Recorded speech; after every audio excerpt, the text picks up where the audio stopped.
পৃথিবীবাসী, আমি আব্দুর রাজ্জাক বিন ইউসুফ আপনাদের দ্বীনি ভাই হিসাবে মহিলা পুরুষ সকলকে বলে যাচ্ছি, মানুষের জীবনের সবচেয়ে জরুরি কাজ পৃথিবীতে, কাজ হিসাবে, কর্ম হিসাবে এর চেয়ে জরুরি কাজ পৃথিবীতে নাই। সেটা কি? সালাত। জীবনে এর সাথে কোনোদিন আপোষ করিয়েন না। একে শক্ত হাতে দমন করবেন, টাইম হলে আদায় করতে হবে, যত সমস্যা থাকে।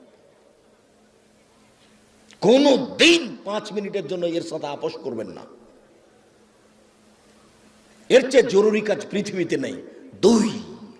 দ্বিতীয় পৃথিবীতে জরুরি কাজ হালাল রুজি।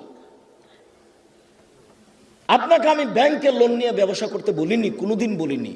চকলেট দিয়ে ব্যবসা করতে বলেছি, তাহলে লোন নেওয়া লাগবে না। চকলেট দিয়ে যদি আমি ব্যবসা করি তো লোন নেওয়া লাগবে না। লোন এত খারাপ, লোন এত খারাপ, লোন এত খারাপ যে লোন